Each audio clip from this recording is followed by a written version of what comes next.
कार्यक्रम के पुण्यार्जक हैं सुप्रभ उवाच भक्त परिवार सोलापुर। ओम नमः सिद्धेभ्य। पंच परमेष्टि भगवान की परम पूज्य आचार्य भगवंत गुरुवर विशुद्ध सागर जी मुनि महाराज की परम पूज्य मुनि श्री सुप्रभ सागर जी महाराज की समीचीन विकल्पों का सम्यक समाधान। सम्यक ज्ञान की वह अनूठी विधा जिसके माध्यम से हम सभी उन अनेकानेक समीचीन विकल्पों का सम्यक समाधान प्राप्त करके अपने मन को निर्विकल्पता की ओर ले जा रहे हैं, क्योंकि निर्विकल्पता ही सच्चे सुख का कारण है। और वह अनूठी विधा हमें परम पूज्य आचार्य भगवंत गुरुवर विशुद्ध सागर जी महाराज के मंगल सुभाषित से परम पूज्य मुनि श्री सुप्रभ सागर जी महाराज के मुखारविंद से प्रतिदिन प्राप्त हो रही है। देश के विभिन्न प्रांतों से अनेकानेक समीचीन विकल्प हमें यहाँ प्राप्त हो रहे हैं और परम पूज्य मुनि श्री आगम के परिप्रेक्ष्य में उनका हम सबको सम्यक समाधान प्रदान कर रहे हैं। प्रारंभ करते हैं आज का सम्यक समाधान। और आज का पहला विकल्प आष्टा मध्य प्रदेश से डॉक्टर मगन जैन, श्रीमती चंदा जैन परम पूज्य मुनि श्री के चरणों में त्रिकाल त्रिभक्ति पूर्वक कोटि कोटि नमोस्तु निवेदित करते हुए अपना समीचीन विकल्प रख रहे हैं कि महाराज जी भगवती आराधना ग्रंथ में इच्छा को परिग्रह माना है, अस्तु मूर्छा और परिग्रह इच्छा में नीतिगत क्या अंतर है। हमारे समीचीन विकल्प का सम्यक समाधान करने की अनुकंपा करें। नमोस्तु महाराज जी, नमोस्तु। ओम नमः सिद्धम। परम पूज्य आचार्य भगवान गुरुवर विशुद्ध सागर जी महाराज के परम पूज्य मुनि श्री सुप्रभ सागर जी महाराज की जय। जो मूर्छा परिग्रह इस प्रकार का सूत्र आचार्य भगवान ने प्रदान किया, वहाँ मूर्छा से आचार्य भगवंत को ममत्व से अभिप्राय है, यानी मूर्छा शब्द को ममत्व से या ममत्व शब्द को मूर्छा शब्दों से प्रस्फुटित करने का पुरुषार्थ वहाँ आचार्य भगवान के। जहाँ भी किसी भी प्रकार का ममत्व है वह ममत्व परिग्रह के रूप में है, भले ही परिग्रह के कारण निमित्त भिन्न हो, पर जो भीतर उस परिग्रह के निमित्त से जो भीतर का ममत्व भाव था, उस ममत्व भाव के निमित्त से ही वह आचार्य भगवान ने उसे परिग्रह कहा। और भगवती आराधना में शिवकोटि स्वामी ने भी जो इच्छा को परिग्रह कहा है, वहाँ भी इसी प्रकार से अभिप्राय को समझने की आवश्यकता है कि इच्छा ममत्व के अभाव में नहीं होती और ममत्व इच्छा के अभाव में नहीं होता। दोनों कथनचित एक दूसरे के लिए पूरक होने से दोनों को समानार्थी शब्दों का द्योतक मानते हुए भगवती आराधनाकार शिवकोटि स्वामी ने वहाँ इच्छा को भी परिग्रह ऐसा कहने में किंचित भी विकल्प नहीं किया, क्योंकि जहाँ मूर्छा है यानी ममत्व है, वहीं पर उस वस्तु को प्राप्त करने की इच्छा है। रास्ते में रोड पे बहुत सारी ऐसी सामग्री पड़ी होती है, पर जिससे हमारा ममत्व नहीं होता उसके प्रति हमारी इच्छा भी नहीं होती। साथ साथ जिसके प्रति हमारी इच्छा नहीं है उसके प्रति हमारा सहज ही ममत्व भाव नहीं होता। इसलिए वे दोनों एक दूसरे के पूरक होने से इच्छा और मूर्छा यानी ममत्व एक दूसरे के साथ साथ रहने के कारण से भगवती आराधनाकार ने उन दोनों को एक साथ ग्रहण किया। वैसे देखा जाए तो नीतिक कोई उसमें विशेष अंतर नहीं है। शब्द के निमित्त से, संज्ञा, लक्षण, प्रयोजन आदि के निमित्त से कथनचित उसमें दोनों में भेद हो सकता है, पर इच्छा पूर्वक ही ममत्व होगा और ममत्व पूर्वक ही इच्छा होगी। इसलिए उसमें हम बहुत बड़ा विरोधाभास या बहुत बड़ा विरोध नहीं द्योतित कर सकते। इस कारण से वास्तविकता में शब्दशः तो अर्थ है इच्छा और मूर्छा में, पर वैसे उसके अभिप्राय को और परिग्रह से उन दोनों को जोड़ेंगे तो वहाँ कोई विशेष अंतर नहीं किया जा सकता। सामान्य रूप से इच्छा होना ये परिपूर्ण रूप से मोहनी कर्म के निमित्त से ही होती है, और मोहनी कर्म के निमित्त से ही ममत्व होता है। इसलिए शब्दों में मात्र अंतर है, आचार्यों के अभिप्रायों में अंतर है, पर वास्तविकता में देखा जाए तो दोनों एक समान ही है। इसलिए कथनचित अंतर भी है और कथनचित नहीं है। यही आपके लिए सम्यक समाधान। राखी पाटनी टोंक राजस्थान से परम पूज्य मुनिश्री के चरणों में बारंबार नमोस्तु निवेदित करते हुए अपना समीचीन विकल्प रख रहे हैं कि महाराज जी, क्या हम चावल के साथ पाटे पर पैसे चढ़ा सकते हैं या केवल दान पेटी में ही डालना चाहिए? हमारे समीचीन विकल्प का सम्यक समाधान करने की अनुकंपा करें। नमोस्तु महाराज जी, नमोस्तु। माँ, द्रव्य के टेबल पर, चौकी आदि पर द्रव्य ही चढ़ाना ऐसा कोई नियामक नहीं है। वहाँ हम द्रव्य के साथ साथ यानी अष्ट द्रव्य के साथ साथ पैसे आदि भी चढ़ा सकते, पर सामान्य रूप से ये देखने में आता है कि जो द्रव्य होती है वह द्रव्य माली के हिस्से की होती है और ये उसकी व्यवस्था मंदिर के माली आदि देखते, और जो हम पैसे आदि डालते हैं या मंदिर में रखते हैं, गुल्लक में डालते हैं, वे एक मंदिर की व्यवस्था के लिए दान स्वरूप कहे जाते। जो द्रव्य होता है वह भले ही दान की कोटि में आता है, पर वह चढ़ाने के बाद हमारे लिए निर्माल्य हो गया, वह माली के सुपुर्द किया जाता है, माली को दिया जाए। पर जो पैसे, धन, रुपए आदि होते हैं उसका प्रयोग मंदिर की व्यवस्था, मंदिर का जीर्णोद्धार, पूजा आदि आदि के निमित्त से किया जाता है। और इस कारण से वह जो टेबल पे रखे हुए पैसे किसने उठा लिए, आपने रखे हुए पैसे देखकर किसी और का मन ललचा गया और उसे किसी दूसरे श्रावक ने ही उठा लिया, क्योंकि मंदिर में नाना प्रकार के जीव आते हैं, और हो ना हो कोई अगर उसमें किसी के भाव बिगड़ गए और किसी ने वो उठा लिए तो वह चोरी भी चले गए। आपका जो कार्य था यानी मंदिर के लिए जो आपने दान देने की भावना भाई थी वो भी आपकी पूर्ण नहीं होगी, उस पैसे को दूसरा भी ले गया। ये भी हो सकता है कि वह आपने द्रव्य के साथ जो पैसे रखे थे, कागज़ की नोट रखी थी, बहुत तेज़ हवा आई या पंखे आदि के द्वारा वो उड़ के कहीं किसी के पैरों में गिर गई।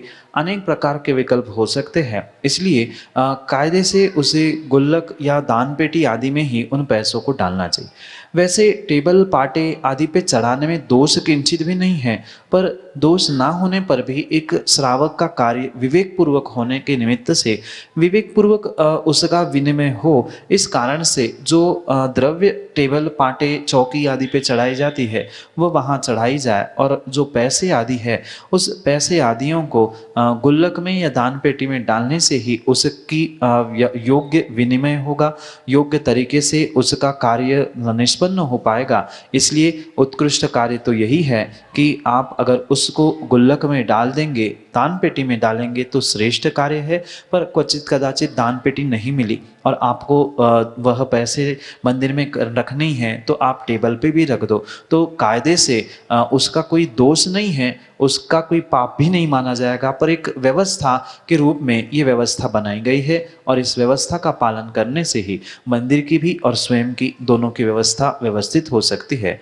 यही आपके लिए सम्यक समाधान। श्रेयांश जैन, LIC विशुद्ध विला सागर मध्य प्रदेश से परम पूज्य मुनिश्री के चरणों में सपरिवार कोटि कोटि नमोस्तु निवेदित करते हुए अपना समीचीन विकल्प रख रहे हैं कि महाराज जी, श्री समूसरण मंदिर में आगम के अनुरूप 2 खंड वाली वेदी होना चाहिए या समतल होना चाहिए, एवं समूसरण मंदिर के चारों ओर 24 विराजमान कराना सही है या नहीं? हमारे समीचीन विकल्प का सम्यक समाधान करने की अनुकंपा करें। नमोस्तु महाराज जी, नमोस्तु। आगम के परिप्रेक्ष्य में समूसरण की जो व्यवस्था है वह किसी भी प्रकार से जो 7 भूमियों को कटनीबद्ध किया जाता है और फिर 8वीं भूमि जहाँ गंधकुटी में भगवान की प्रतिमा आदि विराजमान की जाती है, ऐसा वास्तव में कहीं आगम उल्लेख नहीं मिलता। जो भी अधिकांश रूप से वर्तमान में ये प्रतिकृतियाँ बनाई जा रही है, इन प्रतिकृतियों को एक मात्र वे भीतर की भूमियाँ, यानी जो 7 भूमियों के बाद 8वीं भूमि में तीर्थंकर भगवान की गंधकुटी होती है, वह सहजता से दिखाई दे कौन सी भूमि कैसी है, उसमें क्या व्यवस्था है। इसके लिए प्रतिकृति के रूप में एक से ऊपर एक कटनी रूप यानी सीढ़ी रूप उनको बनाया जाता है। पर वास्तविकता में समोषण ऐसा नहीं होता। समोषण जब भी होता है वो समतल भूमि में ही होता है। 7 भूमियाँ समतल होती है, 8वीं भूमि में वही होती है, और उस 8वीं भूमि के मध्य में वह गंधकुटी जो कि 3 कटनी की होती है, और उसके ऊपर फिर कमल पर वह चतुर्मुखी तीर्थंकर भगवान विराजमान होते। ये मात्र और मात्र वर्तमान में प्रतिकृति के रूप में प्रारंभ की हुई कटनियाँ, सीढ़ियाँ आदि की व्यवस्था है, पर वास्तविकता में ये पूरी भूमियाँ समतल होती है। जो साक्षात समोषण होता है तीर्थंकर भगवान का, चाहे वह महावीर भगवान का, आदिनाथ भगवान या किसी भी तीर्थंकर भगवान का क्यों ना हो, उसका क्षेत्रफल, उसका व्यास भी योजनों में कितना ही छोटा बड़ा क्यों ना हो, पर ये परम व्यवस्था समझनी होगी कि वहाँ ऊपर नीचापन कहीं नहीं होता। सभी भूमियाँ समतल होती है, 8वीं भूमि भी समतल, और मात्र उसमें 3 कटनियों से वह गंधकुटी, और गंधकुटी के ऊपर उस कमल में तीर्थंकर भगवान विराजमान होते। ये आगम के परिप्रेक्ष्य में वास्तविकता में समोषण की व्यवस्था है। और अगर कायदे से देखा जाए तो इसी प्रकार से हमें समोषण मंदिर या उसकी प्रतिकृति आदि बनाने की आवश्यकता है। और जो 24 तीर्थंकर की या 24 ही उसके बाहर रूप में या कहीं अन्य स्थान में विराजमान करना है, तो वह कोई ज़रूरी नहीं है कि समोषण का हिस्सा हो, समोषण का अंग हो। जो वहाँ उस समोषण में ही एक भूमि होती है जहाँ चैत्यालय होते हैं, चैत्य भूमि जिसे कहते हैं, वहाँ पर वह चैत्यालय होते हैं, पर वे 24 तीर्थंकरों के नहीं होते। 24 तीर्थंकरों की 24 आदि आपको विराजमान करनी है तो समोषण के बहिरंग रूप में, यानी बाहर कहीं आप विराजमान कर रहे हो, उसके चारों दिशाओं में बाहर साइड, यानी समोषण की उन 7 भूमियों को छोड़कर, तो उसमें किंचित भी दोष नहीं है। पर समोषण में ही एक ही तीर्थंकर का समोषण होता है, एक साथ 24 तीर्थंकरों का समोषण नहीं बनाया जा सकता। और उन समोषण में भी 24 ही नहीं होते। समोषण के बाहर परिपूर्ण रूप से आप उसके चारों दिशाओं में अगर 24 विराजमान करना चाहते हो तो उसमें दोष भी नहीं है, पर करना ये कोई अनिवार्य आवश्यक भी नहीं है। समोषण तो मात्र चतुर्मुख तीर्थंकर भगवान का, और साथ साथ जो चैत्य भूमि में चैत्य आदि होते हैं, मानस्तंभ होते हैं, मानस्तंभ भगवान आदि इतने ही वहाँ बिंब होते हैं। अन्य 24 आदि का व्याख्यान उस समोषण में नहीं होता। अगर पर्याप्त जगह है तो उसके बाहर, यानी समोषण की भूमि को छोड़कर अन्यत्र आप बाहर साइड से उसके चारों दिशाओं में 24 विराजमान कर रहे हो तो उसमें कोई दोष नहीं है, पर नियामक नहीं है कि करनी होगी। यही आपके लिए सम्यक समाधान। मीनेश जैन, सागर, मध्य प्रदेश से परम पूज्य मुनिश्री के चरणों में बारंबार नमोस्तु निवेदित करते हुए अपना समीचीन विकल्प रख रहे हैं कि महाराज जी, समाज में कुछ लोग ऐसे होते हैं कि अपने ही भाई बंधुओं की संपत्ति पर कब्जा कर लेते हैं और बड़े बड़े तीर्थों में बड़ा बड़ा दान दे करके समाज में सम्मान प्राप्त कर लेते हैं। ऐसे लोगों को देखकर मन में विकल्प उत्पन्न होते हैं, तो उन विकल्पों से कैसे बचें? हमारे समीचीन विकल्प का सम्यक समाधान करने की अनुकंपा करें। नमोस्तु महाराज जी, नमोस्तु। दूसरे की धरोहर को हड़प करना, चाहे वह मित्र हो, भाई बंधु हो, संबंधी हो या अन्य कोई भी हो, उसे परिपूर्ण रूप से आगम में आचार्य भगवान ने चोरी ही कही है। चोर तो फिर भी छोटे मोटे काम रात में करता है, पर जो ये साक्षात ऐसा अपने सगे संबंधियों के धन को, संपत्ति को, प्रॉपर्टी को दिन दहाड़े लूटता है, वह तो साक्षात उस डाकू के भांति ही है। और ऐसे धन को प्राप्त करके जो दान देके अपने आप को बहुत बड़ा धर्मात्मा प्रदर्शित करना चाहता है, जरूरी नहीं है कि वह धर्मात्मा हो, क्योंकि वह मात्र और मात्र दिखावे के लिए दान कर रहा है। अगर वास्तविकता को देखा जाए तो आगम के परिप्रेक्ष्य में ये बात समझनी होगी कि जो ये आगम की व्यवस्था दान देने की कही है, वह दान तभी होता है जो स्वयं के द्रव्य से दिया जाता है। जहाँ आचार्य भगवान कहते हैं कि स्वस्याति सर्वो दानम, अपने और दूसरों के उपकार के लिए दी गई स्वयं की वस्तु ही दान है। हमने पहले ही दूसरों से जो चोरी में प्रयोग की हुई या चोरी की गई सामग्री का स्वयं प्रयोग के साथ साथ उसे ही दान दे रहे हैं, तो वह वास्तव में आगमकारी परिप्रेक्ष्य में दान है ही नहीं है। दान तो परिपूर्ण रूप से वही होता है जो मात्र और मात्र स्वयं के द्रव्य को ही जो हम विसर्जित कर रहे हैं पात्रदत्ति, समदत्ति और दयादत्ति के निमित्त से, वास्तव में वही दान है। अन्य मात्र पैसों को दे देना, कहीं बड़ी बड़ी बोलियां ले लेना, इसका किसी भी प्रकार से दान के श्रेणी में वह नहीं आता है। इसलिए ये जो पहली तो बात मैं इस दान और उन व्यक्तियों के लिए समझाना चाहता हूँ, फिर आपके उन भावों से भी मिलना के प्रयास करेंगे। पर उन्होंने जो कार्य किया है वो तो आगम के परिप्रेक्ष्य में योग्य था ही नहीं।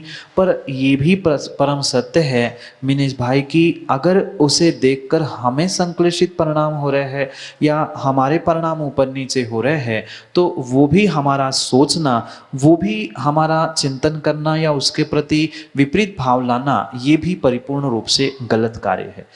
सामने वाले व्यक्ति ने भले ही बड़े बड़े धनों, बड़े बड़े व्यक्तियों को लूटते हुए बड़ा बड़ा दान दिया है, पर वो भी कहीं ना कहीं उसके तज्जन्य पिछले पुण्य कर्म का उदय था, जिसके निमित्त से वो पाप करने के बाद भी दुनिया के नज़रों में धर्मात्मा बन के प्रस्थापित हो रहा है या धर्मात्मा बनकर सम्मान को प्राप्त कर रहा है। ये कहीं ना कहीं पुण्य का द्रव्य उसके पास था, इसी कारण से हुआ था। इसलिए अगर हम ऐसे व्यक्तियों को देखकर अपने परिणामों को संक्लेशित कर रहे हैं, अपने मन को खराब कर रहे हैं, तो उसके निमित्त से हम अपने आप में पाप का आश्रय कर रहे हैं। सामने वाला व्यक्ति पाप तो कर ही रहा है क्योंकि आगम के विपरीत कार्य कर रहा है, पर उसको देखते देखते हम संक्लेशित हो रहे, हमारे परिणाम ऊपर नीचे हो रहे हैं, तो नियम से वहाँ हम अपने लिए पाप कर रहे हैं। दूसरों के पुण्य पाप को देखकर, दूसरों के अच्छाई बुराई को देखकर हमें किसी भी प्रकार से अपने परिणामों को खराब करने की आवश्यकता नहीं है, क्योंकि संसार में नाना प्रकार के जीव हैं, उनके नाना प्रकार के कर्म हैं। जिस प्रकार के कर्म हैं उस प्रकार से ही उनका पुरुषार्थ, उनके भाव और उनकी क्रिया होगी। इसलिए इस बात का विकल्प करना आप छोड़ दें। संसार में ऐसे बहुत सारे जीव हैं, साक्षात आगम के धर्म के विपरीत कार्य करते हुए भी कई सारे अनुष्ठानों में, कई सारे धार्मिक कार्यों में सबसे पहले सम्मान उन्हीं का होता है। ये कहीं ना कहीं उनके पिछले पुण्य का उदय है, जिसके कारण से उनके साथ ये सम्मान आदि, यशा कीर्ति आदि कर्म की सत्ता साथ होने से ये सब कुछ उनके साथ घटित हो रहा है। पर उनकी गलती को देखकर हमें कभी भी संक्लेशित होकर अपने लिए पाप का आश्रयबंध नहीं करना चाहिए। जैसे रास्ते में चलते चलते कोई अंधा व्यक्ति या लूला लंगड़े व्यक्ति हमें मिलता है, तो क्या हम उसे देखकर अपनी आंखों को फोड़ना, अपने हाथ पैर को तोड़ना ऐसे कर लेते हैं, या उसके दुखों को देखकर हम उनके साथ रोने बैठते हैं? कभी नहीं बैठते। जब हम निर्णय करते हैं भाई उसका पुण्य पाप उसके पास, हमारा पुण्य पाप हमारे पास, इसी प्रकार से अगर हमने सम्यक निर्णय किया कि भाई उसने जो किया है वो भोगेगा, जो पिछली पर्याय में उसने किया था वो आज कर भोग रहा है, और आज ये जो पाप कर रहा है परिपूर्ण रूप से अगली पर्याय में भोगेगा। पर उसकी गलती, उसकी विपरीतता, उसका प्रत्येक विपरीत कार्य देखकर अगर हम संक्लेशित हो रहे हैं, तो उसका तो आदि नरक आदि स्थानों में या कुगतियों में जाना निश्चित है। पर अगर उसकी विपरीत कार्य को देखकर हम संक्लेशित हो रहे, हमारे परिणाम नहीं संभल पा रहे हैं, तो नियम से हम भी अपने लिए पाप का ही आश्रय कर रहे हैं। इसलिए हमें पाप से बचाने के लिए ऐसे कार्यों में माध्यस्थता धारण करनी होगी। आगम में एक बहुत अच्छा सूत्र इसी कारण से आचार्य भगवान ने दिया है, माध्यस्थ भावम विपरीत वृत्ते। जो माध्यस्थता धारण करनी है, कब करनी? जब हमें पता है सामने वाला व्यक्ति विपरीत कार्य कर रहा है, हमसे विपरीत कर रहा है, हमारे परिवार से या किसी भी व्यक्ति विशेष से या आगम से भी विपरीत कार्य कर रहा है, ऐसे समय में माध्यस्थ हो जाना, तटस्थ हो जाना, ठीक है भाई तेरा काम तू जाने, मेरा काम मैं जान रहा हूँ, इस प्रकार से निर्णय करते हुए अगर हम माध्यस्थ हो जाएंगे, उससे संक्लिष्टता आदि से रहित होने का पुरुषार्थ करेंगे, तो नियम से कम हम तो पापों से बच ही सकते हैं। इसीलिए अपने भावों को संभालने के लिए ये निर्णय करना होगा कि हमें उसके बारे में सोचकर हम अपने पाप कर्म बांध रहे हैं, इसलिए पाप कर्म को ना बांधो, इसलिए सम्यक निर्णय करते हुए उससे बचने का आप अवश्य ही पुरुषार्थ करें। यही आपके लिए सम्यक समाधान। अगले समीचीन विकल्प के लिए मड़ावरा उत्तर प्रदेश से हमारे सामने हैं घनश्याम दास जैन अपने समीचीन विकल्प के साथ। मेरा मेरे परिवार के उसे कोटि कोटि सा नमोस्तु नमोस्तु नमोस्तु भगवान। भगवान, मेरा प्रश्न है, सच्चे श्रावक को मरने से पहले कौन कौन से धर्म कार्य कर लेना चाहिए? कृपया मार्गदर्शन दें। नमोस्तु भगवान। इस संसार में मनुष्य पर्याय, मनुष्य गति प्राप्त करना महादुर्लभ, और उस मनुष्य पर्याय में एक जैन कुल, श्रावक कुल में जन्म लेना, ये उससे भी महादुर्लभ। और इस मनुष्य पर्याय में जैन कुल, नर भाव आदि सब कुछ दुर्लभता से प्राप्त होने पर भी जो श्रावकोचित कार्य व्यक्ति नहीं करता, उसे आने वाले समय में पुरुष और मनुष्य जैसी उत्कृष्ट पर्याय प्राप्त नहीं होती। ऐसे अनेक कार्य आचार्य भगवंतों ने बताए हैं जो एक श्रावक और उत्कृष्ट श्रावक को धारण करने की आवश्यकता है।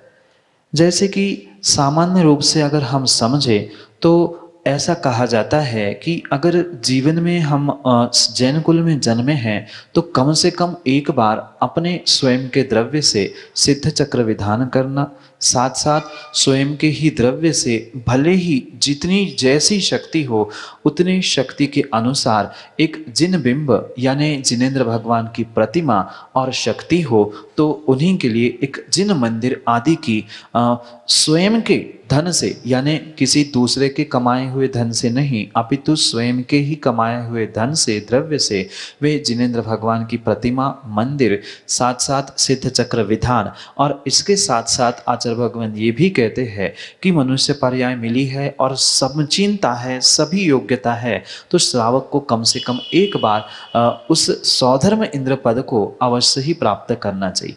भले ही वर्तमान में विधान में, पंचकल्याणक में आदि अनेक कार्यों में जहाँ जहाँ कुछ समय के लिए वह पद दिया जाता है, क्योंकि साक्षात मनुष्य बन के सौधर्म बनना या देव पर्याय में प्राप्त करना संभव नहीं है। जो सौधर्म होता है वो एक भवावतारी होता है, वहाँ से मनुष्य बन के उसका तो कल्याण हो ही जाएगा, पर उस सौधर्म बनने की जो प्रतिक्रिया रूप, प्रतिकृति रूप, भले ही वह 5 दिन का, 8 दिन का विधान या पंचकल्याणक आदि में सौधर्म बनना, ये एक श्रावक के उत्कृष्ट कार्य की व्याख्या आगम में ही प्राप्त हुई।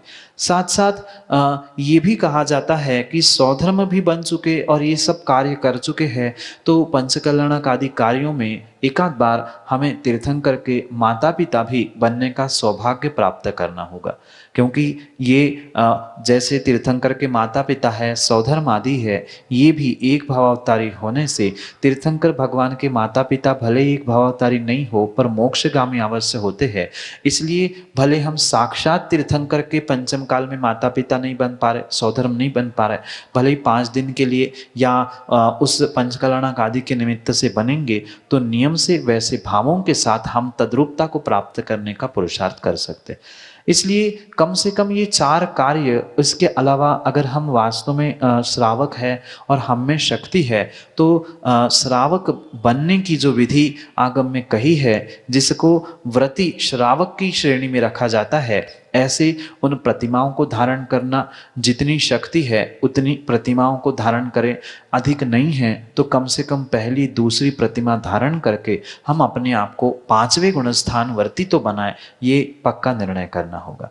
साथ में इतने सब कार्य करने से, क्योंकि ये सब कार्य क्रम क्रम से होंगे, सिद्ध चक्र विधान है, भगवान की प्रतिमा विराजमान करना, सौधर्म बनना, माता पिता बनना, फिर प्रतिमाधारी बनना, इसके बाद अगर हम में और शक्ति शक्ति और समय हमें समझ में आता है तो हम उत्कृष्ट श्रावक बने, यानी कि शुल्क प्रतिमाधारी 11वीं प्रतिमाधारी बनने का पुरुषार्थ करें और सतत प्रतिदिन इन भावों के साथ, इन परिणामों के साथ जीने का पुरुषार्थ करें कि जब भी इस तन से अंतिम सांस निकले मेरे हाथ में पिच्छी कमंडल हो और उस दिगंबर मुद्रा के साथ ही इस पर्याय से मेरे प्राणों का प्रयाण हो। इस भावना को अगर हम प्रतिदिन भाते रहेंगे तो नियम से अंतिम समय में वह जीव की समाधि भी हो सकती है, क्योंकि ये एकमात्र मनुष्य पर्याय ऐसी है जिसके द्वारा हम चाहे तो अपने आत्मा के कल्याण के बहुत सारे साधन और बहुत सारे सोपानों को प्राप्त कर सकते। आगम में लिखा है, अगर एक राई के बराबर भी अगर प्रतिमा और धनिया के पत्ते के बराबर भी अगर मंदिर विराजमान किया है तो नियम से वह स्वर्गों के अचिंत्य सुख को जीव प्राप्त करता है। इसलिए क्रम क्रम से इन सभी कार्यों को प्राप्त करते हुए नियम से अपने आत्मोत्थान को श्रावक को प्राप्त करना होगा। अंतिम समय में दिगंबर मुद्रा धारण करके अपने आत्मा का कल्याण करना, ये अंतिम श्रावकोचित कार्य कहा है। यही आपके लिए सम्यक समाधान। आप हम सभी लाभ ले रहे थे बहुचर्चित लोकप्रिय कार्यक्रम सम्यक समाधान का। प्रतिदिन यह कार्यक्रम 5:13 पे यूट्यूब चैनल सुप्रभ वॉच के माध्यम से प्रसारित होता है, जो अभी आप देख चुके हैं। इस कार्यक्रम के दौरान 3 सवाल आप लोगों से पूछे गए थे और 3 सवालों के जवाब आपको 1 घंटे के भीतर 6:15 बजे तक हमारे व्हाट्सएप के नंबर 8707548811 इस पे भेजने होते हैं। और इस कार्यक्रम का, इस प्रतियोगिता का नाम सुविशुद्ध ज्ञान धारा प्रतियोगिता है और उसके विजेता शाम को 6:30 बजे आचार्य भक्ति का कार्यक्रम लाइव होता है, उसके मार्फत आपको दिखाई देते हैं और वो भी अपने यूट्यूब चैनल सुप्रभ वॉच के माध्यम से। सम्यक समाधान में अगर आप अपने मन में उठने वाले विकल्पों को शांत करना चाहते हो, जिज्ञासाओं को शांत करना चाहते हो, कुछ जानकारी चाहते हो, तो आप हमारे व्हाट्सएप के नंबर 8707548811 इस पे हमसे संपर्क कर सकते हैं। आप अपनी जिज्ञासाएं इमेज के द्वारा, ऑडियो मैसेज के द्वारा या टेक्स्ट मैसेज के द्वारा व्हाट्सएप के थ्रू हमारे तक पहुंचा सकते हो। हम इसको एकत्रित करके मुनिश्री तक पहुंचाएंगे और मुनिश्री के मुखारबिन से हम सभी लोग लाभान्वित होंगे उस सम्यक समाधान का। आज के लिए इतना ही। शेष और ऐसे ही अच्छे विकल्प, अच्छे सम्यक समाधान लेके आप तक जरूर आएंगे। तब तक देखते रहे हमारा यूट्यूब चैनल सुप्रभ वॉच। जय जिनेंद्र। इस कार्यक्रम के पुण्यार्जक हैं सुप्रभ उवाच भक्त परिवार सोलापुर।